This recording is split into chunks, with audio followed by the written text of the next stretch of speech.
a debrief meeting between members of the Coalition of the Willing is now taking place after European leaders spoke with President Trump ahead of his summit with President Putin in Alaska on Friday. While President Zelensky of Ukraine says he hopes a ceasefire will be the central theme of the Alaskan summit, the Ukrainian leader did have a warning for the US president. Let's have a listen to President Zelensky speaking through a translator. I told the US president and all our European colleagues that Putin is bluffing. He is trying to push forward along the whole front. And Putin is also bluffing, saying that he doesn't care about the sanctions and that they're not working. In reality, the sanctions are very effective and they're hurting the Russian military economy. Let's now listen to the Prime Minister, Sir Keir Starmer, saying that Friday's summit presents a long-awaited opportunity. Now we get to a really important moment, which is why we wanted to get the Coalition of the Willing together, to update, to think together, to share our views, because this meeting on Friday that President Trump is attending is hugely important.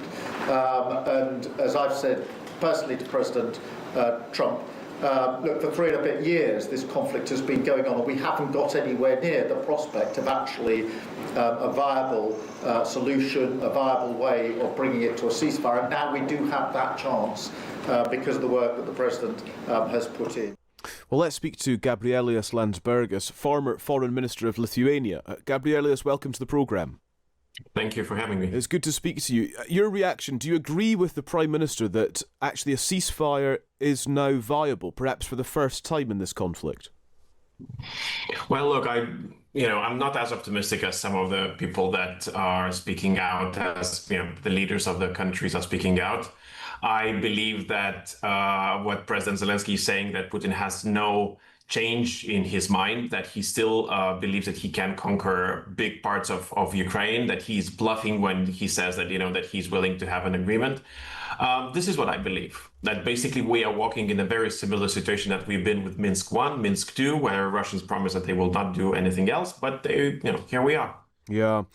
So then I'm trying to gauge, I suppose, your level of optimism and whether the European leaders sound as though they've actually had any influence on Trump, which, after all, was the whole idea today. They've set out 5 principles: that Ukraine must be at the table for any future meetings with Putin, that a ceasefire must be the first step ahead of the start of any negotiations, that recognising Russian-occupied territory is not on the table, that Ukrainian forces must be free to defend their country's sovereignty with European support, and that wider negotiations must be part of a transatlantic strategy based on supporting Ukraine and putting pressure on Russia.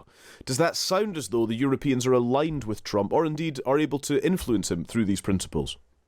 I think it's very important to hear what they are not saying, because just yesterday the request was that Zelensky would be at the table. Now the request is that Zelensky would be at the next meeting at the table.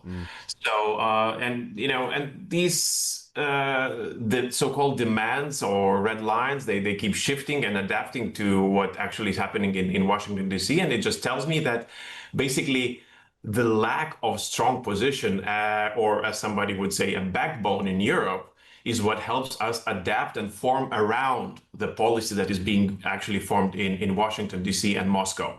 This is, this is where we get our instructions from. This is where, this is what we react to. But unfortunately, we are not the influencers of geopolitics these days. Yeah. Can you foresee a situation, hypothetical situation, where Trump emerges from the summit on Friday boasting about a deal that has been struck of whatever kind? Is there any deal that the Europeans would reject? Are they not kind of backed into a corner where they're going to have to just go along with whatever Trump emerges with? Well, look, I mean, you're describing a very bad scenario. Yeah. I'm hoping, so for me, the best case scenario would be that there is no deal, that Trump emerges from the meeting and saying, okay, this was a warm up, I sensed the soul in Putin and now, we'll continue our talk. So that is actually not that bad. The second thing is that where, the deal is presented, but then Europe says, okay, well, you guys went too far. We're not going to accept this. We're going along with Ukraine and we're going to support Ukraine. But you are right in the sense that there is a chance that Europe is backed in the corner We don't have a leverage on Trump. We gave him tariffs. We called him daddy. We did everything that was asked of us. Still, he's doing his way. We have no way of helping Ukraine, and therefore, the only thing for us now to do is basically pretend as if we're part of something, where basically we're just, a mat by, to sweep the feet at the door. Yeah. In terms of the European leaders rallying around Ukraine, of course, this is what they would have to do, and this is what they have been doing for months, for years, as this conflict has raged. I wonder if the suggestion, for example, that our newspaper, The Times, is reporting this afternoon, that Steve Witkoff, Trump's envoy, supports the idea of a recognition of territory that Russia has taken in such a way as would be similar to the West Bank, that actually there could be an occupation of these Ukrainian territories going forward from here to kind of sidestep any legal or formal recognition of these areas. But actually, the framing of this is quite jarring, isn't it? Yeah, look, I've argued that even talks about the de facto occupation, normalizing that what Russians currently have, well, as U.S. ambassador to NATO mentioned, they kind of earned it, quote unquote. This sounds really, really terrifying to a person who, coming from a country which was occupied for 60 years de facto. There were countries that didn't recognize Lithuania's occupation, but that didn't change the fact on the ground. We were deported, we were terrorized, we were, raped, whatever happened in our country. So we imagine that this is going to happen now in the occupied parts of Ukraine. And we're kind of normalizing. We're saying, well, this is the new reality. Yeah. So what stops Putin from expanding this de facto area further? If he knows that violence works, that if he can take it, he can keep it. Gabrielius, very good to speak to you. Thank you very much. Thanks for joining us. Thank you so much. Gabrielius Landsbergis is former foreign minister of Lithuania. There's something of a feeling, isn't there, from our guests this afternoon, that no deal on Friday would actually be a good outcome, insofar as this meeting, this summit, could then serve as a first step from which to launch. Let's now bring in Vadim Prystaiko, former Ukrainian foreign minister and former Ukrainian ambassador to the UK and NATO. Vadim, good afternoon. Good afternoon. Thank you for having me today. It's very good to speak to you. It's such an important day as part of such an important week. Do you agree with our previous guest, Gabrielius, that no deal on Friday would actually be the most advantageous position for Trump and Putin to emerge? I'm not even sure that they will be able to achieve any deal. And so far we've seen what Trump was saying, that this is a preliminary, just again to look into the eyes of the Russian leader and see soul or something. Remember that George Bush Jr. was trying once to look into the eyes and see something there, soul possibly. What then of these calls today, does it feel to you as though the European leaders are able to influence Trump? When they speak of a ceasefire, when they speak of these other principles that they are sticking to, will that help? Will that shape the conversation on Friday in Alaska? I believe what we're missing is the Ukrainian president and a couple of our friends at the table of these negotiations. So the second best thing they are getting together and trying to write and to draw their own red lines, listening to Zelensky, but at the same time understanding that's not about Ukraine only. It's about all Europe, and the Europeans are next if Ukraine fails and Putin is allowed to go further. So this is how we can try at least to influence the position of Trump. But don't forget that at the end of the day, that Ukrainians hold the keys. We can be offered a deal. We cannot be pushed into this deal, whatever our friends or enemies want. President Trump there saying he had a good call with European leaders. He'd rate the call a 10. I presume he's scoring it out of 10. Out of 10, I hope. We can only assume that it's out of 10. Now, this is an interesting thing, isn't it? That he wants the first meeting, he's described it as setting the table, but then he would like a quick second meeting almost immediately, although that won't happen if he doesn't get the answers he wants. So it feels like things could accelerate quite quickly from here. Yes, you're right. But at the same time, I remember the meeting between the President Poroshenko and Putin with the French and the German Chancellor and the President. Both of these foreign leaders helping us, and they hoped for the fast resolution. But the meeting itself took 16 hours in one room. So I would rather be very careful whether the meeting can be fast and next one is coming next, all of this stuff, especially when you deal with people like Putin, because he already achieved what he wanted to get out of isolation. He is meeting with the United States president. He is meeting in Alaska, which in each and every Russian book is said that this Alaska is Russian territory being given or even taken by Americans. All of this very symbolic to Russians.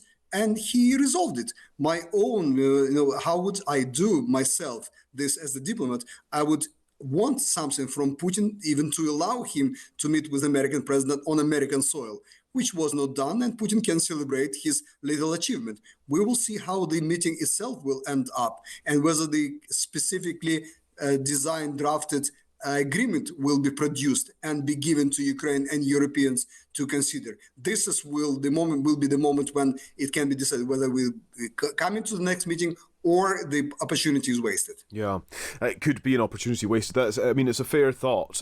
What then of the second meeting, including Zelensky? So it's Trump goes in, speaks to Putin, gets a feel for where things are at, and then he brings Zelensky and Putin together. Gosh, what a moment that would be. Yeah, I believe that Zelensky never dreamt of this moment when he was becoming a president. He was considering himself as a president of peace and prosperity and development, and now he has to resolve all the things, and he believed that this the thing of the past. Same thing as Trump believed that the thing of the past, but they have to resolve it.